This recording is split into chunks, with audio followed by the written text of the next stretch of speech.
Hi hello everyone, welcome to my channel Srishti tutorial for maths. ನಾನು ಇವತ್ತು SSLC ವಿದ್ಯಾರ್ಥಿಗಳಿಗಾಗಿ ಜೊತೆಗೆ ಹಲವಾರು ಕಾಂಪಿಟೇಟಿವ್ ಎಕ್ಸಾಮಿಗೆ ಪ್ರಿಪ್ರೇಷನ್ ಮಾಡ್ಕೊಳ್ತಾ ಇರ್ತಕ್ಕಂತಹ ಎಲ್ಲ ತರಬೇತುದಾರರಿಗಾಗಿ ಈ ಒಂದು ವಿಡಿಯೋದಲ್ಲಿ SSLC science chemistry chapter number 1 chemical reactions and equations ಚಾಪ್ಟರ್ನಲ್ಲಿ ಕಂಪ್ಲೀಟ್ ಚಾಪ್ಟರ್ನಲ್ಲಿ ಬರುವ ಎಲ್ಲ ಪಾಯಿಂಟ್ಸನ್ನು ಡಿಸ್ಕಷನ್ ಮಾಡೋದ್ರ ಮೂಲಕ ಇವತ್ತು ನಿಮ್ಮ ಜೊತೆಗೆ ಈ ಒಂದು ವಿಡಿಯೋದಲ್ಲಿ ಬಂದಿದ್ದೀನಿ. ಸೊ ದಯವಿಟ್ಟು ನಮ್ಮ ಚಾನಲ್ ಯಾರು ಸಬ್ಸ್ಕ್ರೈಬ್ ಮಾಡಿಲ್ವೋ ಚಾನಲ್ ಸಬ್ಸ್ಕ್ರೈಬ್ ಮಾಡಿ, ವಿಡಿಯೋಸ್ ಲೈಕ್ ಮಾಡಿ, ಶೇರ್ ಮಾಡಿ, ಜೊತೆಗೆ ಕಮೆಂಟ್ ಮಾಡಿ ಅಂತ ಹೇಳ್ತಾ ಬನ್ನಿ ಕ್ಲಾಸ್ ಶುರು ಮಾಡೋಣ. Chemical reactions and equations. So chapter number 1 chemical reactions and equations ಅಂತಕ್ಕಂಥದ್ದು. ಇಲ್ಲಿ ಈ ಚಾಪ್ಟರ್ನಲ್ಲಿ ಪ್ರಮುಖವಾಗಿ ನೀವು ಕೆಮಿಕಲ್ ರಿಯಾಕ್ಷನ್ ಅಂದರೆ ಏನು, ಅದರ ಟೈಪ್ಸ್ ಯಾವುವು, ಮತ್ತು ಕೆಮಿಕಲ್ ಈಕ್ವೇಷನ್ ಹೇಗಿರುತ್ತೆ, ಬ್ಯಾಲೆನ್ಸ್ ಮಾಡೋದು ಹೇಗೆ ಅನ್ನೋದನ್ನು ತಿಳ್ಕೊಳ್ತೀರಾ. ಸೊ ಅದರಲ್ಲಿ ಮೊದಲನೆಯ ಪಾಯಿಂಟ್ ಬಂದು chemical reactions. Chemical reactions means ರಾಸಾಯನಿಕ ಕ್ರಿಯೆ ಅಂತ ಕರಿತೀವಿ ನಾವು. ಈ ರಾಸಾಯನಿಕ ಕ್ರಿಯೆ ಅಂತಕ್ಕಂಥದ್ದನ್ನು ಯಾವಾಗ ಹೇಳ್ತೀವಪ್ಪ ಅಂದರೆ chemical reactions are associated with chemical change. ಅಂದರೆ ಯಾವುದೇ ಒಂದು ರಾಸಾಯನಿಕ ಬದಲಾವಣೆ ಆದರೆ ಅದನ್ನು ನಾವು ರಾಸಾಯನಿಕ ಕ್ರಿಯೆ ಅಂತ ಕರಿತೀವಿ. ಜೊತೆಗೆ whenever a chemical change occurs chemical reaction is said to take place ಅಂತ ಹೇಳ್ತೀವಿ. ಅಂದರೆ ಇಲ್ಲಿ ಯಾವಾಗ ಕೆಮಿಕಲ್ ಚೇಂಜ್ ರಾಸಾಯನಿಕ ಬದಲಾವಣೆ ಉಂಟಾಯಿತೋ ಆಗ ಮಾತ್ರ ಅದನ್ನು ನಾವೇನಂತ ಕರಿತೀವಿ, ಕೆಮಿಕಲ್ ರಿಯಾಕ್ಷನ್ ಅಂತ ಕರಿತೀವಿ. And then the chemical reactions are usually irreversible and a new product is formed. ಯಾವಾಗಲೂ ಕೂಡ ರಾಸಾಯನಿಕ ಕ್ರಿಯೆಯ ನಂತರದಲ್ಲಿ ಒಂದು ಹೊಸ ಪ್ರಾಡಕ್ಟ್ನ ಫಾರ್ಮೇಷನ್ ಆಗುತ್ತೆ, ಜೊತೆಗೆ ಅದು ರಿವರ್ಸ್ ಆಗೋದಿಲ್ಲ, ಅಂದರೆ ಮತ್ತೆ ರಿಪೀಟ್ ಮಾಡಲಿಕ್ಕೆ ಸಾಧ್ಯ ಇಲ್ಲ. ಇನ್ನು during A chemical reaction old chemical bonds are broken and new chemical bonds are formed which lead to the formation of new products. ಅಂದರೆ ಇಲ್ಲಿ ಯಾವುದೇ ಒಂದು ರಿಯಾಕ್ಷನ್ ನಡೆಯೋದ್ರ ಮೂಲಕ ಓಲ್ಡ್ ಬಾಂಡ್ ಏನಾದರೂ ಇದ್ದರೆ ಬಾಂಡ್ಗಳು ಬ್ರೇಕ್ ಆಗಿ ಹೊಸ ಬಾಂಡ್ಗಳು ಫಾರ್ಮೇಷನ್ ಆಗೋದ್ರ ಮೂಲಕ ಹೊಸ ಪ್ರಾಡಕ್ಟ್ ಫಾರ್ಮೇಷನ್ ಆದರೆ ಮಾತ್ರ ಅದನ್ನು ಕೆಮಿಕಲ್ ರಿಯಾಕ್ಷನ್ ಅಂತ ಕರಿತೀವಿ. ಹೀಗೆ ಕೆಮಿಕಲ್ ರಿಯಾಕ್ಷನ್ ಆದ ನಂತರ ಆ ರಿಯಾಕ್ಷನ್ ಆಗಿದೆ ಅನ್ನೋದನ್ನು ನಾವು ಹೇಳಬೇಕಾದ್ರೆ ಕೆಲವು ಸೈನ್ಸ್ ಇದ್ದಾವೆ. ಆ ಸೈನ್ಸನ್ನು ನಾವು ನೋಡೋದಾದರೆ ಸೈನ್ಸ್ ಆಫ್ ಕೆಮಿಕಲ್ ರಿಯಾಕ್ಷನ್ಸ್ ಅಂತ ಹೇಳ್ತೀವಿ. ಯಾವಾಗ ಅಂದರೆ ಯಾವಾಗ ಕೆಮಿಕಲ್ ರಿಯಾಕ್ಷನ್ ಆಗಿದೆ ಅಂದರೆ ಅಲ್ಲಿ ಏನಾಗಿರಬೇಕು, ಐದರ್ ದ ಚೇಂಜ್ ಇನ್ ಕಲರ್, ಅಲ್ಲಿ ಕಲರ್ ಚೇಂಜ್ ಆಗಿರಬೇಕು, ಆ ಒಂದು ವಸ್ತುವಿನ ಕಲರ್ ಚೇಂಜ್ ಆಗಿರಬೇಕು, ಅಥವಾ ಇನ್ನೊಂದು ಒಟ್ಟು 4 ಬರ್ತವೆ. ಆ 4ರಲ್ಲಿ ಮೊದಲನೇದು ಕಲರ್ ಚೇಂಜ್ ಆಗ್ತಕ್ಕಂಥದ್ದು, ಇನ್ನು ಎರಡನೇದು ಎವಲ್ಯೂಷನ್ ಆಫ್ ಎ ಗ್ಯಾಸ್, ಅಲ್ಲಿ ರಿಯಾಕ್ಷನ್ ಆಗೋದ್ರ ಮೂಲಕ ಯಾವುದೋ ಒಂದು ರೀತಿಯ ಗ್ಯಾಸು ಎವಲ್ಯೂಷನ್ ಆಗುತ್ತೆ, ಅಂದರೆ ವಿಕಾಸ ಆಗ್ತದೆ, ಹೊರಗಡೆ ಬರುತ್ತೆ, ಹೊರಗಡೆ ಬರುವಂಥದ್ದು. ಜೊತೆಗೆ ಚೇಂಜ್ ಇನ್ ಟೆಂಪ್ರೇಚರ್, ಆ ವಸ್ತುವಿನ ಟೆಂಪ್ರೇಚರ್ ಐದರ್ ರೈಸ್ ಆಗ್ಬೋದು ಅಥವಾ ಡೌನ್ ಆಗ್ಬೋದು. ಇನ್ನೊಂದು ಚೇಂಜ್ ಇನ್ ಸ್ಟೇಟ್, 3 ಸ್ಥಿತಿಗಳೇನಿದಾವಲ್ವ, ಘನ, ದ್ರವ, ಅನಿಲ, 3ರಲ್ಲಿ ಯಾವುದಾದ್ರೂ ಒಂದು ಸ್ಥಿತಿ ಬದಲಾವಣೆ ಆಗುತ್ತೆ. ಘನ ಇದ್ದರೆ ದ್ರವಕ್ಕೆ ಬರ್ಬೋದು, ದ್ರವ ಅನಿಲ ಆಗ್ಬೋದು, ಅಥವಾ ಅನಿಲ ಮತ್ತೊಂದು ಸ್ಥಿತಿಗೆ ಬದಲಾಗ್ಬೋದು.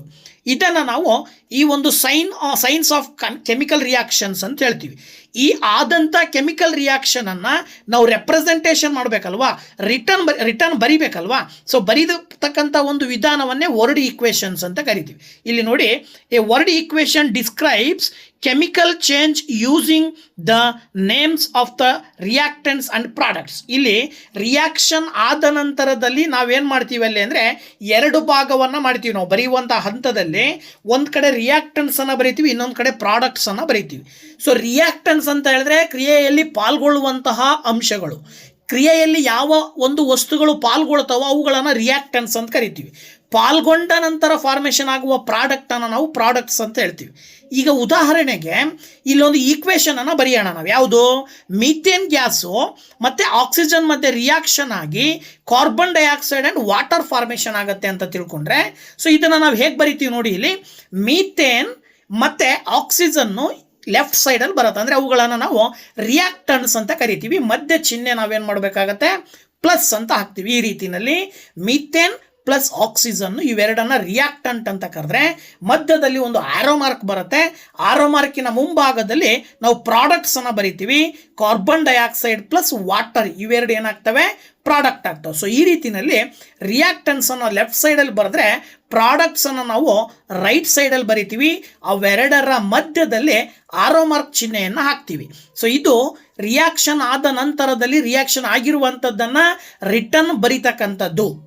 ಓಕೆನಾ. ಸೊ ಬರಿತಕ್ಕಂಥ ವಿಧಾನ ಇದನ್ನು ನಾವು ವರ್ಡ್ ಈಕ್ವೇಷನ್ಸ್ ಅಂತ ಕರಿತೀವಿ. ಈ ಈಕ್ವೇಷನ್ಸ್ಗೆ ನಾವು ಕೆಲವು ಕೆಮಿಕಲ್ ಸಿಂಬಲ್ಗಳನ್ನು ಬಳಸಿ ಕೂಡ ಬರಿತೀವಿ. ಮೀಥೇನ್ ಅಂದರೆ CH4 ಪ್ಲಸ್ ಆಕ್ಸಿಜನ್ ಅಂದರೆ O2 gives rise to carbon dioxide ಅಂದರೆ CO2 ಪ್ಲಸ್ ವಾಟರ್ ಅಂದರೆ H2O. ಇದನ್ನು ಬ್ಯಾಲೆನ್ಸ್ ಮಾಡಲಿಕ್ಕೋಸ್ಕರನೇ O2 ಇದ್ರ ಹಿಂದೆ 2 ಬರಿತೀವಿ, H2 ಹಿಂದೆ 2 ಬರಿತೀವಿ. ಸೊ ಈ 2 ಯಾಕೆ ಬರೆದಿದ್ದೀವಿ, ಬರೆಯುವ ಉದ್ದೇಶ ಏನು ಅಂತಕ್ಕಂಥದ್ದನ್ನು ನೀವು ಮುಂದೆ ನೋಡ್ತೀರಾ. ಅಲ್ಲಿ ಏನಾಗುತ್ತೆ ಅಂದರೆ ಈಕ್ವೇಷನನ್ನು, ಕೆಮಿಕಲ್ ಈಕ್ವೇಷನನ್ನು ನೀವೇನು ಮಾಡ್ತೀರಾ, ಬ್ಯಾಲೆನ್ಸ್ ಮಾಡಬೇಕಾಗತ್ತೆ. ಈ ಕೆಮಿಕಲ್ ಈಕ್ವೇಷನ್ಸನ್ನು ಆ್ಯಕ್ಚುಯಲ್ ಆಗಿ ನಾವು ಡಿವಿಷನ್ ಮಾಡ್ತೀವಿ. ಪ್ರಮುಖವಾಗಿ ಕೆಮಿಕಲ್ ಈಕ್ವೇಷನ್ಸನ್ನು ನಾವು ಹೇಗೆ ಬರೆಯೋದು ಅಂತಕ್ಕಂಥದ್ದನ್ನು ಮತ್ತೊಂದು ಎಕ್ಸಾಂಪಲ್ ನೋಡೋದಾದರೆ ಇಲ್ಲೊಂದು ಮ್ಯಾಂಗನೀಸ್ ಆಕ್ಸೈಡನ್ನು ತಗೊಳ್ರಿ. ಇಲ್ಲಿ ನೀವು ಅಬ್ಸರ್ವ್ ಮಾಡಿದರೆ ಮ್ಯಾಗ್ನೀಷಿಯಮು ಮತ್ತು ಆಕ್ಸಿಜನಿನ ಮಧ್ಯೆ ರಿಯಾಕ್ಷನ್ ಉಂಟಾಗಿ ಮ್ಯಾಂಗನೀಸ್ ಆಕ್ಸೈಡ್ ಫಾರ್ಮೇಷನ್ ಆಗಿದೆ. ಸೊ ಇದನ್ನೇ ನೀವು ಸಿಂಬಲಿಕಲಿ ಬರೆಯೋದಾದರೆ Mg+O2 ಮಾಡಿದ್ರೆ MgO ಬರುತ್ತೆ. ಈ Mg+O2 gives rise to MgO ಅಂತ ಬರೀತಿರಲ್ಲ, ಇದು ಕೆಮಿಕಲ್ ಈಕ್ವೇಷನ್ನು. ಈ ಬರೆದಂತಹ ಕೆಮಿಕಲ್ ಈಕ್ವೇಷನ್ನು ನಿಮಗೆ ಬ್ಯಾಲೆನ್ಸ್ ಆಗಬೇಕು ಅಂದರೆ ಏನು ಮಾಡಬೇಕು ಅಂತ ಹೇಳಿದ್ರೆ ಅಲ್ಲಿ ನೀವು ಕೆಮಿಕಲ್ ಬ್ಯಾಲೆನ್ಸ್, ಈಕ್ವೇಷನ್ ಬ್ಯಾಲೆನ್ಸ್ ಅಂತ ಹೇಳ್ತೀವಿ ನಾವು. ಈಗ ಉದಾಹರಣೆಗೆ ನೋಡಿ, ಇಲ್ಲಿ Mg+O2 ರಿಯಾಕ್ಟನ್ಸ್ ಆದರೆ ಗಿವ್ಸ್ ರೈಸ್ ಟು MgO ಅನ್ನೋದು ಪ್ರಾಡಕ್ಟ್ ಆಗಿರುತ್ತೆ. ಇಲ್ಲಿ ಏನು ರೆಪ್ರೆಸೆಂಟೇಷನ್ ಮಾಡ್ತಾ ಇದೆ ಸ್ವಲ್ಪ ಅಬ್ಸರ್ವ್ ಮಾಡಿ ನೀವು. Mg ಮತ್ತು ಆಕ್ಸಿಜನ್ ಎರಡು ರಿಯಾಕ್ಟನ್ಸ್ಗಳ ಮಧ್ಯೆ ಚಿಹ್ನೆ ಪ್ಲಸ್ ಹಾಕ್ತೀವಿ. ನಂತರದಲ್ಲಿ ಆರೋ ಮಾರ್ಕನ್ನು ನಾವು ಬಳಕೆ ಮಾಡ್ತೀವಿ. ಆರೋ ಮಾರ್ಕಿನ ಮುಂಭಾಗದಲ್ಲಿ ಫಾರ್ಮೇಷನ್ ಆಗುವಂಥ ಪ್ರಾಡಕ್ಟ್ ಏನಿದೆಯಲ್ವಾ ಅದನ್ನು ನಾವು MgO ಅಂತ ಬರಿತೀವಿ. ಸೊ ಇದು ಈಕ್ವೇಷನನ್ನು ಬರೆಯುವಂಥ ವಿಧಾನ. ನೋಡಿ, ಇಲ್ಲಿ ಮುಂದಿನ ಹಂತದಲ್ಲಿ ನಾವು ನೋಡೋದಾದ್ರೆ ಆ ಕೆಮಿಕಲ್ ಈಕ್ವೇಷನ್ಸಿನ ಕ್ಯಾರೆಕ್ಟರಿಸ್ಟಿಕ್ಸ್ ಅನ್ನು ನಾವು ನೋಡ್ತಾ ಹೋಗೋಣ ಈಗ. ಸೊ ಕೆಮಿಕಲ್ ಈಕ್ವೇಷನಿನ ಲಕ್ಷಣಗಳು ಏನಾಗಿರ್ತವೆ ಅಂದರೆ the equation must represent the known facts and feasible chemical change. ಅಂದರೆ ಇಲ್ಲಿ ಅಲ್ಲಿ ಏನಾಗಿದೆಯೋ ಅದನ್ನು ನಾವೇನು ಮಾಡ್ತೀವಿ, ಬರಿತೀವಿ. ನಡೆಯುವಂಥ ರಿಯಾಕ್ಷನನ್ನು ಬರಿತೀವಿ, ಫ್ಯಾಕ್ಟ್ ಇರುತ್ತೆ. ಜೊತೆಗೆ ಅಲ್ಲಿ ಯಾವ್ಯಾವ್ದ್ರ ಮಧ್ಯೆ ರಿಯಾಕ್ಷನ್ ನಡೀತು ಅನ್ನೋದನ್ನು ನಾವು ರೆಪ್ರೆಸೆಂಟೇಷನ್ ಮಾಡ್ತೀವಿ. ಇದರಿಂದಾಗಿ ಕೆಮಿಕಲ್ ಚೇಂಜ್ ಆಗಿರುತ್ತೆ. ಇದಾದ ನಂತರ the equation must contain the correct formula of the reactants and products. ಇದೇನಾಗಿರುತ್ತೆ ಅಂದರೆ ಇದೊಂದು ಈಕ್ವೇಷನ್ ಅನ್ನೋದು ಒಂದು ರಿಯಾಕ್ಟೆಂಟ್ ಮತ್ತು ಪ್ರಾಡಕ್ಟ್ಸ್ಗಳ ಮಧ್ಯೆ ಒಂದು ಫಾರ್ಮುಲಾ ರೀತಿಯಲ್ಲಿ ಬರಿತೀವಿ. And then the important conditions of the temperature, pressure and catalysts during the reaction must be written on the top of the chemical equation. ಈ ರಿಯಾಕ್ಷನ್ ನಡೆಯೋದ್ರ ಮೂಲಕ ಏನು ಟೆಂಪ್ರೇಚರ್ ಬಂತಾ, ಟೆಂಪ್ರೇಚರ್ ಕಡಿಮೆ ಆಯಿತಾ, ಯಾವುದಾದ್ರೂ ಕ್ಯಾಟಲಿಸ್ಟನ್ನು ಬಳಕೆ ಮಾಡಿದ್ದೀವಾ ಅಥವಾ ಬೇರೆ ಏನಾದರೂ ಅಡಿಷನ್ ಮಾಡಿದ್ದೀವಾ, ಈ ಎಲ್ಲ ರೀತಿಯಾದಂಥ ಪ್ರೋಸೆಸ್ಸನ್ನು ನಾವಲ್ಲಿ ಬರಿಬೇಕಾಗತ್ತೆ. ಅದಾದ ನಂತರ ಇಲ್ಲಿ ಪ್ರಮುಖವಾಗಿ ಕೆಮಿಕಲ್ ಈಕ್ವೇಷನನ್ನು ಬರಿಬೇಕಾದ್ರೆ ಒಂದು ಲಾವನ್ನು ಬಳಕೆ ಮಾಡ್ತೀವಿ, ಒಂದು ನಿಯಮವನ್ನು ಬಳಸ್ತೀವಿ. ಅದು ಯಾವುದು ಅಂದರೆ the law of conservation of mass must be satisfied. So law of conservation of mass ಅಂದರೆ ಏನಪ್ಪ ಅಂದರೆ ಲೆಫ್ಟ್ ಸೈಡು ಮತ್ತು ರೈಟ್ ಸೈಡ್ ಎರಡೂ ಕಡೆ ಮಾಸ್ ಸೇಮ್ ಇರಬೇಕು ಅಂತೇಳಿ. So that showing phases in a chemical equation. So ಈ ಒಂದು ಕೆಮಿಕಲ್ ಈಕ್ವೇಷನನ್ನು ಬರೆಯುವಂಥ ಸಂದರ್ಭದಲ್ಲಿ ಬರೀ ಆ ಒಂದು ರಾಸಾಯನಿಕಗಳ ಸಿಂಬಲ್ಗಳನ್ನು ಬಳಕೆ ಮಾಡೋದು ಅಷ್ಟೇ ಅಲ್ಲ, ಜೊತೆಗೆ ಆ ರಾಸಾಯನಿಕಗಳು ಯಾವ ಸ್ಥಿತಿಯಲ್ಲಿರ್ತವೆ. ಸಾಮಾನ್ಯವಾಗಿ ನಿಮಗೆ ಸ್ಟೇಟ್ಸ್ ಆಫ್ ಮ್ಯಾಟರ್ ಬಗ್ಗೆ ಗೊತ್ತಿರುತ್ತೆ, ಸಾಲಿಡ್ಡು, ಲಿಕ್ವಿಡ್ಡು ಮತ್ತು ಗ್ಯಾಸು. ಇಲ್ಲಿ ನೋಡಿದರೆ ವಾಟರ್ 3 ಫಾರ್ಮಲ್ ಸಿಗುತ್ತೆ. ಸಾಲಿಡ್ ಫಾರ್ಮಲ್ ವಾಟರ್ ಸಿಗುತ್ತೆ ಅಂದರೆ ಅದನ್ನು ನೀವು ವಾಟರ್ H2O ಪಕ್ಕದಲ್ಲಿ ಎಸ್ ಅಂತ ಬರೀಬೇಕು. ಅದೇ ರೀತಿ ಲಿಕ್ವಿಡ್ ಫಾರ್ಮಲ್ ಇರುವ ವಾಟರ್ ಆದರೆ ಅದನ್ನು H2O ಪಕ್ಕದಲ್ಲಿ ಎಲ್ ಅಂತ ಬರೀಬೇಕು. ಅದೇ ವಾಟರು ಗ್ಯಾಸಸ್ ಸ್ಟೇಟಲ್ಲಿ ಇತ್ತು ಅಂದರೆ ಅದನ್ನು G ಅಂತ ಬರೀಬೇಕು. ಸಾಲಿಡ್ ಸ್ಟೇಟಲ್ಲಿರುವ ವಾಟರ್ಗೆ ಸ್ವಲ್ಪ ಹೀಟ್ ಮಾಡಿದರೆ ಅದು ಲಿಕ್ವಿಡಿಗೆ ಕನ್ವರ್ಟ್ ಆಗುತ್ತೆ. ಲಿಕ್ವಿಡಲ್ಲಿರುವ ವಾಟರನ್ನು ಸ್ವಲ್ಪ ಹೀಟ್ ಮಾಡಿದರೆ ನೀವು ಅದು ಏನಾಗುತ್ತೆ, ಗ್ಯಾಸ್ ಆಗಿ ಕನ್ವರ್ಟ್ ಆಗುತ್ತೆ. ಸೊ ಹೀಗೆ ಸಾಲಿಡ್ ಫೇಸ್ ಅಂತ ಹೇಳಿದ್ರೆ ಅದು ಘನ ಸ್ಥಿತಿಯಲ್ಲಿರೋದನ್ನು ನಾವು ಏನಂತ ಕರಿತೀವಿ ಅಂದರೆ the substances that is relatively rigid and has a definite volume and shape ಅಂತ ಕರಿತೀವಿ. ಅದಕ್ಕೆ ಒಂದು ಡೆಫಿನೆಟ್ ವಾಲ್ಯೂಮ್ ಇರುತ್ತೆ, ಜೊತೆಗೆ ಆ ಮಾಲಿಕ್ಯೂಲ್ಸ್ಗಳ ಅರೇಂಜ್ಮೆಂಟ್ ಕ್ಲೋಸ್ ಆಗಿರುತ್ತೆ. ಇದರಿಂದಾಗಿ ಅದಕ್ಕೆ ಒಂದು ಶೇಪ್ ಬರುತ್ತೆ, ಜೊತೆಗೆ ವಾಲ್ಯೂಮ್ ಇರುತ್ತೆ. ಎಕ್ಸಾಂಪಲ್ ಸೋಡಿಯಂ ಕ್ಲೋರೈಡ್ ಅಂತೇಳಿ ನೀವು ಇದಕ್ಕೆ ಎಕ್ಸಾಂಪಲ್ ಕೊಡ್ಬೋದು. ಸಾಲಿಡ್ ಸ್ಟೇಟಲ್ಲಿರುವಂಥ ಒಂದು ವಸ್ತುವನ್ನು ಎಕ್ಸಾಂಪಲ್ ಆಗಿ ಬರೆಯೋದಾದರೆ. ಇನ್ನು ಅದೇ ಲಿಕ್ವಿಡ್ ಸ್ಟೇಟಲ್ಲಿರುವಂಥ ವಸ್ತು ಆಗಿದ್ರೆ ಏನಾಗಿರುತ್ತೆ, ಅದನ್ನು ನಾವಿಲ್ಲಿ ಲಿಕ್ವಿಡ್ ಫೇಸ್ ಅಂದರೆ ಸಾಲಿಡನ್ನು ಎಸ್ ಅಂತ ಬರೀತೀವಿ. ಇನ್ನು ಲಿಕ್ವಿಡ್ ಆದರೆ ಅದು the substance has a definite volume but is able to change shape by flowing ಅಂತ ಹೇಳ್ತೀವಿ ನಾವು. ಅಂದರೆ ಡೆಫಿನೆಟ್ ವಾಲ್ಯೂಮ್ ಏನೋ ಇರುತ್ತೆ, ಬಟ್ ಅದಕ್ಕೆ ಶೇಪ್ ಇರೋದಿಲ್ಲ. ಯಾಕೆ ಅಂದರೆ ಮಾಲಿಕ್ಯೂಲ್ಸ್ಗಳ ಅರೇಂಜ್ಮೆಂಟ್ ಆಗಬೇಕಾದ್ರೆ ಸ್ವಲ್ಪ ಏನಾಗುತ್ತೆ, ಗ್ಯಾಪ್ ಇರುತ್ತೆ. ಇದರಿಂದಾಗಿ ಅದು ಹರಿಯುವಂಥ ಲಕ್ಷಣವನ್ನು ಹೊಂದಿರುತ್ತೆ. ಅದು ಹರಿಯುವುದರಿಂದಾಗಿ ತನ್ನ ಎಕ್ಸಾಕ್ಟ್ ಶೇಪನ್ನು ಪಡ್ಕೊಳ್ಳೋದಿಲ್ಲ ಅಥವಾ ಹೊಂದಿರೋದಿಲ್ಲ. ಇದನ್ನು ಸಿಂಬಲಿಕಲಿ ನಾವು ಎಲ್ ಅಂತ ಬಳಕೆ ಮಾಡ್ತೀವಿ. ಇನ್ನು ಗ್ಯಾಸಸ್ ಸ್ಟೇಟಲ್ಲಿ ಇರುವಂಥದ್ದಾದರೆ substance has no definite volume or shape and it shows little response to gravity ಅಂಥೇಳಿ ಇದು ಗ್ಯಾಸಸ್ ಸ್ಟೇಟಲ್ಲಿರುವಂಥ ವಸ್ತುವಿನ ಲಕ್ಷಣಗಳು. ಮಾಲಿಕ್ಯೂಲ್ಸ್ಗಳು ತುಂಬ ದೂರದಲ್ಲಿರೋದ್ರಿಂದಾಗಿ ಗ್ರಾವಿಟಿ ಜಾಸ್ತಿ ಇರುತ್ತೆ. ಜೊತೆಗೆ ಈ ಒಂದು ಗ್ರಾವಿಟಿಯಿಂದಾಗಿ ಅದು ಜಾಸ್ತಿ ಏನು ತೂಕವನ್ನು ಹೊಂದಿರೋದಿಲ್ಲ. ಅದರ ಜೊತೆಗೆ ಅದಕ್ಕೆ ಒಂದು ಎಕ್ಸಾಕ್ಟ್ ಶೇಪ್ ಕೂಡ ಬರೋದಿಲ್ಲ. ಗೊತ್ತಾಯ್ತಲ್ವ? ಇದನ್ನು ನಾವು ಜಿ ಅಂತೇಳಿ ರೆಪ್ರೆಸೆಂಟೇಷನ್ ಮಾಡಬೇಕು ಈಕ್ವೇಷನ್ನಲ್ಲಿ ಬರೆಯುವಂತಹ ಸಂದರ್ಭದಲ್ಲಿ. ಓಕೆನಾ? ಸೊ ಈ ರೀತಿಯಲ್ಲಿ ನಾವು ಈಕ್ವೇಷನ್ಸನ್ನು ಶೋ ಮಾಡ್ತೀವಿ. ಇನ್ನು ನಾನು ಆವಾಗಲೇ ಹೇಳಿದ ಹಾಗೆ ಬ್ಯಾಲೆನ್ಸ್ಡ್ ಕೆಮಿಕಲ್ ಈಕ್ವೇಷನ್ಸ್ ಅಂತ ಬರ್ತದೆ. ಏನಿದು ಬ್ಯಾಲೆನ್ಸ್ಡ್ ಕೆಮಿಕಲ್ ಈಕ್ವೇಷನ್ಸ್ ಅಂತ ಹೇಳಿದರೆ ನೋಡಿ, ಇಲ್ಲಿ ಈಕ್ವೇಷನ್ ಅನ್ನು ನಾವು ಬ್ಯಾಲೆನ್ಸ್ ಮಾಡಬೇಕು ಅಂದರೆ ಇದರ ಅರ್ಥ ರಾಸಾಯನಿಕಗಳಲ್ಲಿ ರಿಯಾಕ್ಟನ್ಸ್ ಅನ್ನು ಲೆಫ್ಟ್ ಸೈಡಲ್ಲಿ, ಪ್ರಾಡಕ್ಟ್ಸ್ ಅನ್ನು ರೈಟ್ ಸೈಡಲ್ಲಿ ಏನು ಬರೀತೀವಿ, ಬರೆದಂಥ ರಿಯಾಕ್ಟನ್ಸ್ ಮತ್ತು ಪ್ರಾಡಕ್ಟ್ಸ್ಗಳ ಮಧ್ಯೆ ಬ್ಯಾಲೆನ್ಸ್ ಇರಬೇಕಂದ್ರೆ ನಂಬರ್ ಆಫ್ ಆಟಮ್ಸ್ ರೈಟ್ ಸೈಡಲ್ಲಿ ಎಷ್ಟಿರ್ತಾವೋ number of atoms of same atom left ಸೈಡಲ್ಲಿ ಕೂಡ ಅಷ್ಟೇ ಇರಬೇಕು. ಇದರ ಆಧಾರದ ಮೇಲೆ ಕೆಮಿಕಲ್ ಈಕ್ವೇಷನ್ಸನ್ನು ಎರಡು ರೀತಿ ಹೇಳ್ತೀವಿ. ಸ್ಕೆಲಿಟನ್ ಈಕ್ವೇಷನ್, ಇನ್ನೊಂದು balanced chemical equation. So balanced chemical equation ಅಂದರೆ ನಾನು ಆವಾಗಲೇ ಹೇಳಿದಾಗೆ law of conservation of mass ಏನು ಹೇಳುತ್ತೆ ಅಂದರೆ total mass must be equal on both the side of the equation ಅಂತ ಹೇಳುತ್ತೆ. ಅಂದರೆ ಲೆಫ್ಟ್ ಸೈಡು ರೈಟ್ ಸೈಡು ಎರಡೂ ಸೈಡಲ್ಲೂ ಕೂಡ ಏನಾಗಿರಬೇಕು, ಮಾಸ್ ಸೇಮ್ ಇರಬೇಕು. ಮಾಸ್ ಸೇಮ್ ಇರಬೇಕು ಅಂದರೆ ಅದರ ಅರ್ಥ ರಿಯಾಕ್ಟೆಂಟ್ಸಲ್ಲಿ ಪಾಲ್ಗೊಂಡಂಥ ರಿಯಾಕ್ಟೆಂಟ್ಸ್ ಏನಿದ್ದಾವೆ ಆ ರಿಯಾಕ್ಟೆಂಟ್ಸ್ಗಳ ಒಂದು ಮೋಲಾರ್ ಕೆಪಾಸಿಟಿ ಎಷ್ಟಿರುತ್ತೋ ರಿಯಾಕ್ಷನಿನ ನಂತರ ಫಾರ್ಮೇಷನ್ ಆದಂಥ ಪ್ರಾಡಕ್ಟಿನ ಮೋಲಾರ್ ಕೆಪಾಸಿಟಿ ಅಷ್ಟೇ ಇರಬೇಕು. ಈಗ ಉದಾಹರಣೆಗೆ ಮ್ಯಾಗ್ನೀಷಿಯಂ ಮತ್ತು ಆಕ್ಸಿಜನ್ ಮಧ್ಯೆ ರಿಯಾಕ್ಟ್ ಆಗಿ ಮ್ಯಾಗ್ನೀಷಿಯಂ ಆಕ್ಸೈಡ್ ಆಗುತ್ತೆ ಅಂದರೆ ಇಲ್ಲಿ 2 ಗ್ರಾಮ್ ಆಫ್ ಅಥವಾ 2 ಗ್ರಾಮ್ ಆಫ್ ಮ್ಯಾಗ್ನೀಷಿಯಂ ಅಥವಾ 2 ಮೋಲ್ ಆಫ್ ಮ್ಯಾಗ್ನೀಷಿಯಂಗೆ 1 ಮೋಲ್ ಆಫ್ ಆಕ್ಸಿಜನ್ ಅನ್ನು ಹಾಕಬೇಕು. ಇಲ್ಲಿ ನೋಡಿದಾಗ 2 magnesium atom 2 oxygen atom gives rise to, ಈ ಕಡೆ ರೈಟ್ ಸೈಡಲ್ಲಿ ಕೂಡ 2 ಮ್ಯಾಗ್ನೀಷಿಯಂ 2 ಆಕ್ಸಿಜನ್ ಬರಬೇಕು ಅಂದರೆ MgO ದ ಹಿಂಭಾಗದಲ್ಲಿ ನೀವು 2 ಬರಿಬೇಕಾಗತ್ತೆ. ಈ ರೀತಿಯಲ್ಲಿ Mgಯ ಹಿಂಭಾಗದಲ್ಲಿ 2, MgO ದ ಹಿಂಭಾಗದಲ್ಲಿ 2 ಬರೆದಾಗ ಇದು ಈಕ್ವೇಷನ್ ಬ್ಯಾಲೆನ್ಸ್ ಆಗಿದೆ.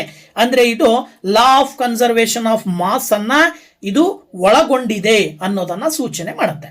Very simple. ಈಕ್ವೇಷನ್ ಬ್ಯಾಲೆನ್ಸ್ ಮಾಡೋ ಉದ್ದೇಶ ಇಷ್ಟೇ, law of conservation of mass ಅನ್ನ ಅಲ್ಲಿ ಅಳವಡಿಸಬೇಕು.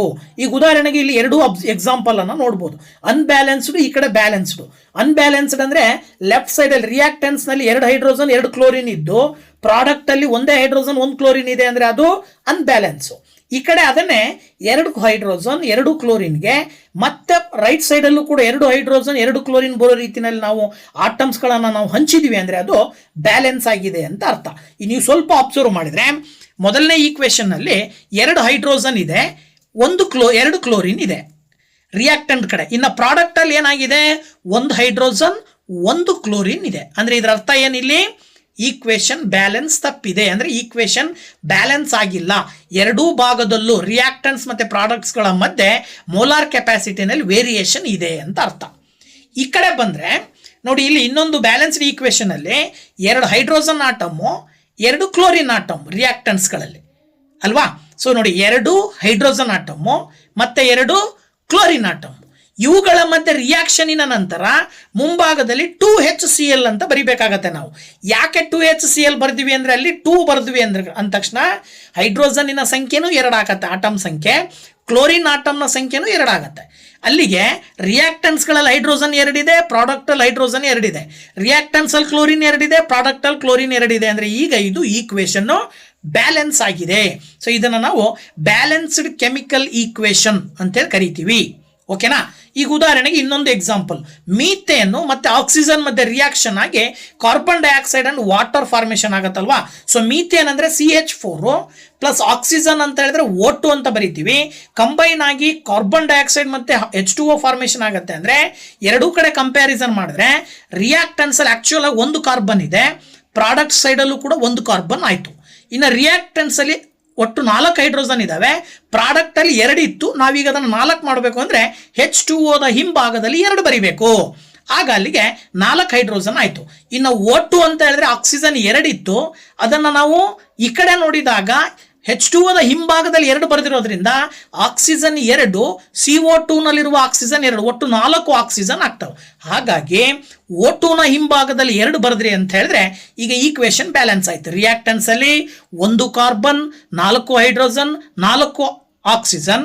ಪ್ರಾಡಕ್ಟ್ಸ್ ಅಲ್ಲಿ 1 ಕಾರ್ಬನ್, 4 ಹೈಡ್ರೋಜನ್, 4 ಆಕ್ಸಿಜನ್ ಆಗೋ ರೀತಿಯಲ್ಲಿ ಈಕ್ವೇಶನ್ ಬ್ಯಾಲೆನ್ಸ್ ಆಗಿರ್ತಕ್ಕಂಥದ್ದನ್ನ ನೀವು ನೋಡ್ತಾ ಇದ್ದೀರಾ. ಇನ್ನ ವಿಜುವಲೈಸಿಂಗ್ ಎ ಕೆಮಿಕಲ್ ರಿಯಾಕ್ಷನ್, ಇಲ್ಲಿ ಇನ್ನೊಂದು ಸ್ವಲ್ಪ ಅಬ್ಸರ್ವ್ ಮಾಡೋದಾದ್ರೆ ಮತ್ತೊಂದು ಎಕ್ಸಾಂಪಲ್ ತಗೊಂಡು ಸೋಡಿಯಂ ಅನ್ನ ನೋಡ್ರಿ, ಕ್ಲೋರಿನ್ ಅನ್ನ ನೋಡ್ರಿ. ಸೋಡಿಯಂನ ಆಟಮ್ಸ್ಗಳ ಸಂಖ್ಯೆನ ನೀವು ನೋಡಿದಾಗ 3 + 3 6, 9, 10 ಇದಾವೆ ಅಂತ ಹೇಳಿದ್ರೆ ಈ ಕಡೆ ಕ್ಲೋರಿನ್ ನಲ್ಲಿ ಎಷ್ಟಿದಾವೆ? 1, 2, 3, 4, 5 ಆಟಮ್ಸ್ಗಳಿದಾವೆ. ಅಲ್ಲಿಗೆ 10 + 5 ಎಷ್ಟಾಗಬೇಕು? 15 ಆಟಮ್ಸ್ ಆಗಬೇಕು. ಅಂದರೆ ಅದರ ಅರ್ಥ ಇಲ್ಲಿ ನಾವು ಸಿಂಬಲಿಕಲಿ Na ಎಷ್ಟಿರುತ್ತೋ, ಕ್ಲೋರಿನ್ ಎಷ್ಟಿರುತ್ತೋ ಅದರ 2ರಷ್ಟು ಸೋಡಿಯಂ ಇದೆ. ಸೊ ಸೋಡಿಯಂ ಮತ್ತು ಕ್ಲೋರಿನಿನ ಕಾಂಬಿನೇಷನ್ನೇ ಸೋಡಿಯಂ ಕ್ಲೋರೈಡ್. ಅಂದರೆ ಇಲ್ಲಿಗೆ ಇವುಗಳ ರೇಷಿಯೋವನ್ನು ಹೇಳೋದಾದರೆ ಸೋಡಿಯಂ 2 ಇದೆ ಅಂದರೆ ಕ್ಲೋರಿನಿನ ರೇಷಿಯೋ 1, ಅಂದರೆ 2:1 ಅಂತ ನೀವು ಬರೀಬೇಕಾಗತ್ತೆ ಅಲ್ವಾ. ಸೊ ಸೋಡಿಯಂ 2 Na ಇರ್ತಕ್ಕಂಥದ್ದು 2 ಅಂತ ಹೇಳ್ತೀರಿ, ಕ್ಲೋರಿನ್ Cl2 ಅಂತ ಹೇಳಿದ್ರೆ ಅದು 1. ಸೊ ದಟ್ 2:1 ಮಾಡಿದ್ರೆ 2 NaCl ಆಗಿದೆ ಅಂತ ಹೇಳಿದ್ರೆ ಅದರ ಪ್ರಮಾಣ ಎಷ್ಟಿರುತ್ತೆ? ರೇಷಿಯೋ 2ಗೆ ಸಮ ಇರುತ್ತೆ. ಗೊತ್ತಾಯ್ತಲ್ವಾ. ಸೊ ಇದನ್ನ ಈಕ್ವೇಶನ್ ಬ್ಯಾಲೆನ್ಸ್ ಮಾಡಿದಾಗ Na ಹಿಂಭಾಗದಲ್ಲಿ 2 ಬರೀಬೇಕು, NaCl ಹಿಂಭಾಗದಲ್ಲಿ 2 ಬರೀಬೇಕು. ಇದರ ಅರ್ಥ 10 mole of sodium plus 5 mole of chlorine reacted or combined to form a 10 mole of sodium chloride ಅಂತ ಅರ್ಥವನ್ನ ಕೊಡುತ್ತೆ. ಓಕೆ, ಸೊ ಈ ರೀತಿಯಲ್ಲಿ ನೀವು ನೆನಪಿನಲ್ಲಿ ಇಟ್ಕೊಳ್ಬೇಕಾಗತ್ತೆ. ಓಕೆನಾ. ಹಾಗೆ ಮುಂದಿನ ಹಂತದಲ್ಲಿ ನೋಡೋದಾದ್ರೆ ಟೈಪ್ಸ್ ಆಫ್ ಕೆಮಿಕಲ್ ರಿಯಾಕ್ಷನ್ಸ್. ಅಂದರೆ ಇಲ್ಲಿ ಕೆಮಿಕಲ್ ರಿಯಾಕ್ಷನ್ಸ್ನಲ್ಲಿ ಟೈಪ್ಸ್ ಬರ್ತವೆ. ಆ ಬರುವಂಥ ಟೈಪ್ಸ್ಗಳನ್ನು ಒಂದೊಂದಾಗಿ ನೋಡೋದಾದರೆ ಮೊದಲನೇದು combination reaction, second one decomposition reaction, ಹಾಗೇನೆ third one single displacement reaction, and the fourth one is double displacement reaction ಅಂತ ಹೇಳ್ಬಿಟ್ಟು ಇದ್ರ ಜೊತೆಗೆ ಇನ್ನೊಂದು ರಿಡಾಕ್ಸ್ ರಿಯಾಕ್ಷನ್ ಅಂತ ಬರುತ್ತೆ. 5ನೇದು ರಿಡಾಕ್ಸ್ ರಿಯಾಕ್ಷನ್ ಅಂದರೆ ಆಕ್ಸಿಡೇಷನ್ ಮತ್ತು ರಿಡಕ್ಷನ್ ಅಂತೇಳಿ ಬರ್ತದೆ. ಸೊ ಈ 5 ಟೈಪ್ಸ್ ಆಫ್ ಕೆಮಿಕಲ್ ರಿಯಾಕ್ಷನ್ಸ್ನ ಬಗ್ಗೆ ಎಕ್ಸ್ಪ್ಲನೇಷನ್ ಅನ್ನು ನಾವು ನೋಡ್ತಾ ಹೋಗೋದಾದ್ರೆ ಮೊದಲನೇದಾಗಿ ಕಾಂಬಿನೇಷನ್ ರಿಯಾಕ್ಷನ್. ಪದನೇ ಹೇಳ್ತಾ ಇದೆ ಕಾಂಬಿನೇಷನ್ ಅಂತ ಹೇಳಿದ್ರೆ ಕಂಬೈನ್ ಆಗ್ತಕ್ಕಂಥದ್ದು. ಅಂದರೆ the type of reaction in which 2 reactants combine to form a single product. ಅಂದರೆ 2 ರಿಯಾಕ್ಟೆಂಟ್ಸ್ಗಳು ಸೇರಿ ಒಂದು ಸಿಂಗಲ್ ಪ್ರಾಡಕ್ಟ್ ಫಾರ್ಮೇಷನ್ ಆಗೋದು. ಅಂದರೆ 2 reactants are combined to form a single product ಅಂತ ಹೇಳ್ತೀವಿ. ಉದಾಹರಣೆಗೆ ಎ ಪ್ಲಸ್ ಬಿ, ಎ ಮತ್ತು ಬಿ ಅನ್ನುವಂಥ 2 ರಿಯಾಕ್ಟೆಂಟ್ಸ್ಗಳು ಸೇರಿ ಎ ಬಿ ಅನ್ನುವಂಥ ಒಂದು ಕಾಂಪೌಂಡನ್ನು ಫಾರ್ಮೇಷನ್ ಮಾಡ್ತಕ್ಕಂಥದ್ದು. ಸೊ ಇದನ್ನು ನಾವು ಕಾಂಬಿನೇಷನ್ ರಿಯಾಕ್ಷನ್ ಅಂತ ಕರಿತೀವಿ. For example calcium oxide plus H2O gives rise to calcium hydroxide. ಹಾಗೆಯೇ carbon plus oxygen gives rise to carbon dioxide. ಇವೆರಡನ್ನು ನಾವು ಕಾಂಬಿನೇಷನ್ ರಿಯಾಕ್ಷನ್ಸ್ಗೆ ಎಕ್ಸಾಂಪಲ್ ಆಗಿ ಹೇಳಬಹುದಾಗಿದೆ. ಓಕೆನಾ. So they are generally exothermic reactions which involve evolution of heat during reaction ಅಂತ ಹೇಳ್ತೀವಿ. ಅಂದರೆ ಇಲ್ಲಿ ಇವೆರಡನ್ನ ಕಾಂಬಿನೇಷನ್ ರಿಯಾಕ್ಷನ್ ಅನ್ನೋದು ಒಂದು ಎಕ್ಸೋಥರ್ಮಿಕ್ ರಿಯಾಕ್ಷನ್ ಆಗಿರುತ್ತೆ. ಅಂದರೆ ಇದರ ಅರ್ಥ ರಿಯಾಕ್ಷನ್ ನಡೆಯೋದ್ರ ಮೂಲಕ ಹೀಟ್ ಫಾರ್ಮೇಷನ್ ಆಗುತ್ತೆ. ಆ್ಯಂಡ್ ದೆನ್ ಇಲ್ಲಿ ಕಾಂಬಿನೇಷನ್ ರಿಯಾಕ್ಷನ್ ಅನ್ನು ನೀವು ಎಕ್ಸಾಂಪಲ್ ಆಗಿ ನೋಡೋದಾದರೆ ಇನ್ನೊಂದು ಸೋಡಿಯಂ ಮತ್ತು ಕ್ಲೋರಿನ್, 2 ಸೋಡಿಯಮ್ಮು 2 ಕ್ಲೋರಿನ್ ಆಟಮ್ಸ್ಗಳ ನಡುವೆ ರಿಯಾಕ್ಷನ್ ಆಗಿ ಸೋಡಿಯಂ ಕ್ಲೋರೈಡ್ ಅಂತಕ್ಕಂಥ ಒಂದು ಕಾಂಪೌಂಡ್ ಫಾರ್ಮೇಷನ್ ಆಗುತ್ತೆ. ಇಲ್ಲಿ 2 ಸೋಡಿಯಮ್ಮು 2 ಕ್ಲೋರಿನ್ ಇರ್ತಕ್ಕಂಥದ್ದನ್ನು ನೀವು ನೋಡ್ತಾ ಇದ್ದೀರಾ. ಇದಾದ ನಂತರದಲ್ಲಿ second types of chemical reaction ಬಂದು ಡಿಕಾಂಪೋಸಿಷನ್ ರಿಯಾಕ್ಷನ್.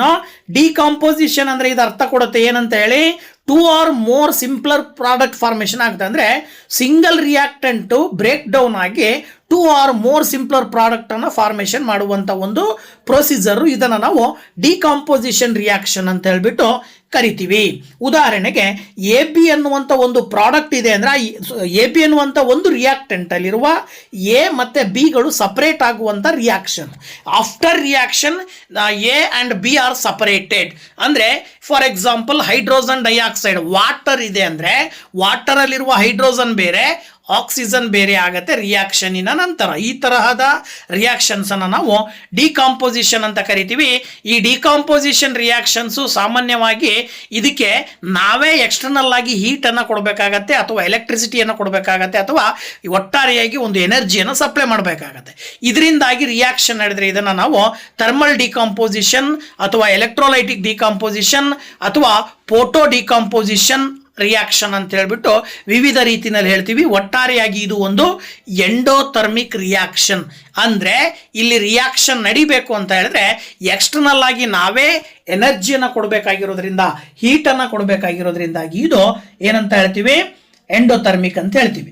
ಈ ಒಂದು ಡಿಕಾಂಪೋಸಿಷನ್ ರಿಯಾಕ್ಷನ್ ಅಲ್ಲಿ ನೋಡಿದಾಗ 2 ಹೈಡ್ರೋಜನ್ 1 ಆಕ್ಸಿಜನ್ನು ಆ ತರಹದ 2 ಆಟಮ್ಸ್ಗಳನ್ನು 2 ಮಾಲಿಕ್ಯೂಲ್ಸ್ಗಳು ಏನಾಗ್ತವೆ, ಸಪ್ರೇಟ್ ಆಗಿ 2 ಹೈಡ್ರೋಜನ್ ಸಪ್ರೇಟ್ ಆಗುತ್ತೆ, 2 ಆಕ್ಸಿಜನ್ಗಳ ಡಿವಿಷನ್ ಆಗ್ತಕ್ಕಂಥದ್ದನ್ನು ನಾವಿಲ್ಲಿ ನೋಡ್ತಾ ಇದ್ದೀವಿ.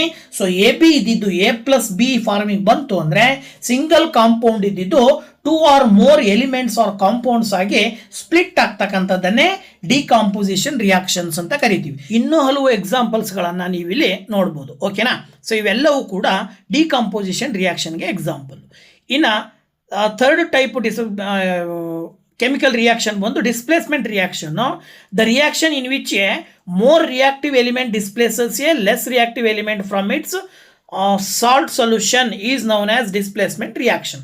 ಅಂದರೆ ಇಲ್ಲಿ ಏನಾಗುತ್ತೆ ಅಂದರೆ ಕಾಂಪೌಂಡ್ಗಳಲ್ಲಿರುವಂತಹ ಎಲಿಮೆಂಟ್ಸ್ಗಳು ಒಂದು ಕಾಂಪೌಂಡಲ್ಲಿರುವ ಎಲಿಮೆಂಟು ಇನ್ನೊಂದು ಕಾಂಪೌಂಡ್ ಇರುವ ಎಲಿಮೆಂಟ್ ಜೊತೆಗೆ ಸೇರಿ ರಿಯಾಕ್ಟ್ ಆಗ್ತಕ್ಕಂಥದ್ದು, ಇದನ್ನು ನಾವು ಡಿಸ್ಪ್ಲೇಸ್ಮೆಂಟ್ ಅಂತ ಕರಿತೀವಿ. ಇಲ್ಲಿ ಏನಾಗುತ್ತೆ ಅಂದರೆ ಸಾಮಾನ್ಯವಾಗಿ ಒಂದು ಸ್ಟ್ರಾಂಗ್ ಇರುತ್ತೆ, ಇನ್ನೊಂದು ವೀಕ್ ಇರುತ್ತೆ.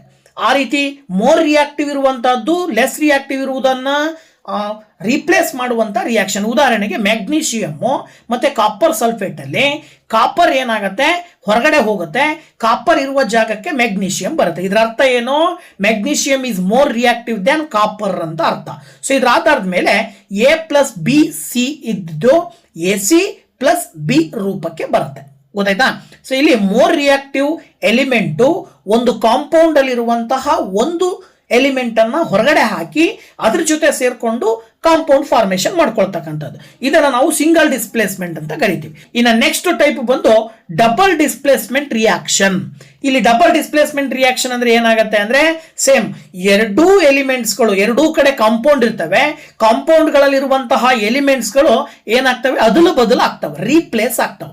ನೋಡಿ, ಕ್ಯಾಲ್ಸಿಯಂ ಕಾರ್ಬೋನೇಟು ಮತ್ತೆ ಹೈಡ್ರೋಕ್ಲೋರಿಕ್ ಆಸಿಡ್ ಅಲ್ಲಿ ಕ್ಯಾಲ್ಸಿಯಮ್ಮು ಹೈಡ್ರೋಜನ್ ಅನ್ನು ರೀಪ್ಲೇಸ್ ಮಾಡ್ತು. ಅದರ ಆಧಾರವಾಗಿ ಕ್ಯಾಲ್ಸಿಯಂ ಕ್ಲೋರೈಡ್ ಮತ್ತೆ ಹೈಡ್ರೋಜನ್ ಕಾರ್ಬೋನೇಟ್ ಅನ್ನುವಂತಹ ಕಾಂಪೌಂಡ್ಸ್ ಫಾರ್ಮೇಷನ್ ಆಯಿತು.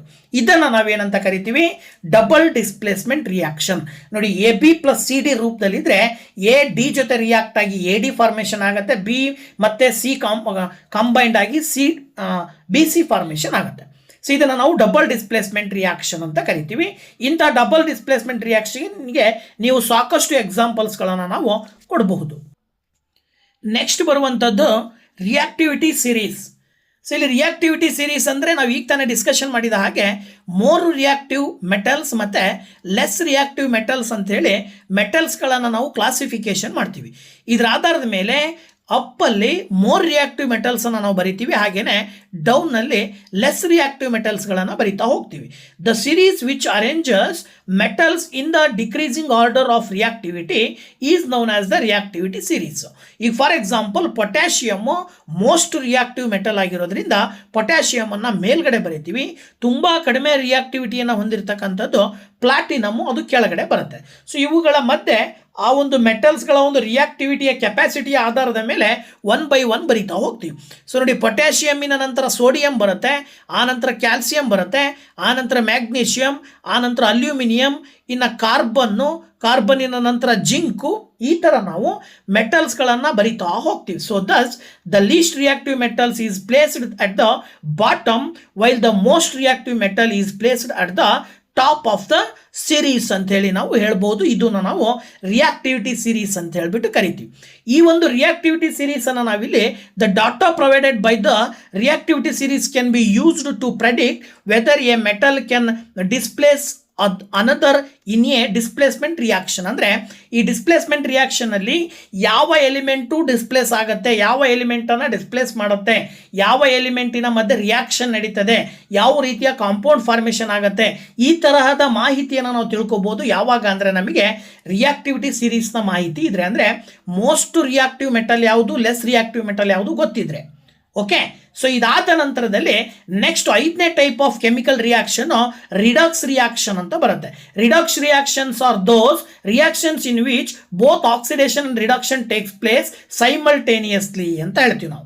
ಅಂದರೆ ಅಟ್ ಎ ಟೈಮಲ್ಲೇ ರಿಡಕ್ಷನ್ ಮತ್ತು ಆಕ್ಸಿಡೇಷನ್ ಪ್ರೋಸೆಸ್ ನಡೀತಕ್ಕಂಥದ್ದು. ಫಾರ್ ಎಕ್ಸಾಂಪಲ್, ಜಿಂಕ್ ಆಕ್ಸೈಡು ಮತ್ತು ಕಾರ್ಬನ್ ಮಧ್ಯೆ ರಿಯಾಕ್ಷನ್ ಆಗಿ ಆಕ್ಸಿಜನ್ನು ಜಿಂಕಿಂದ ಕಾರ್ಬನ್ನಿಗೆ ಹೋಗುತ್ತೆ. ಅಂದರೆ ಇಲ್ಲಿಗೆ ಜಿಂಕು ರಿಡಕ್ಷನ್ ಆಯಿತು, ಕಾರ್ಬನ್ನು ಆಕ್ಸಿಡೇಷನ್ ಆಯಿತು. ಸೊ ಇದನ್ನು ನಾವು ZnO is reduced and C is oxidized ಅಂತ ಹೇಳ್ತೀವಿ. So that the redox reactions are those reactions in which both oxidation and reduction takes place simultaneously, and if a substance is gains oxygen during a reaction, it is said to be oxidized.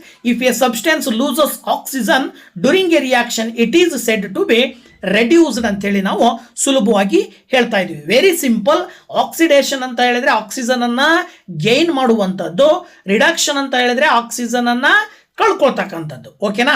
So ಇದನ್ನು ನಾವು ಏನಂತ ಕರಿತೀವಿ, oxidation and reduction ಅಂತ ಹೇಳ್ಬಿಟ್ಟು ಕರಿತೀವಿ. And if a substance gains hydrogen during a reaction, it is said to be reduced ಅಥವಾ reduction ಅಂತ ಕರಿತೀವಿ ಅದನ್ನ. If a substance loses hydrogen during a reaction and it is said to be oxidised. ಇಲ್ಲೂ ಕೂಡ ಅಷ್ಟೇ, hydrogen ಅನ್ನ gain ಮಾಡ್ಕೊಂಡ್ರೆ ಅದನ್ನ ರಿಡಕ್ಷನ್ ಅಂತೀವಿ, ಅದೇ ಹೈಡ್ರೋಜನ್ ಅನ್ನ ಕಳ್ಕೊಂಡ್ರೆ ಅದನ್ನ ಆಕ್ಸಿಡೇಷನ್ ಅಂತ ಕರಿತೀವಿ. ಎರಡೂ ಪ್ರೊಸೀಜರ್ ಒಂದೇನೆ. ರಿಡಕ್ಸ್ ಅಂದ್ರೂ ಅಷ್ಟೇ, ಅಂದರೆ ರಿಡಕ್ಷನ್ ಅಂದ್ರೂ ಅಷ್ಟೇ, ಆಕ್ಸಿಡೇಷನ್ ಅಂದ್ರೂ ಅಷ್ಟೇ.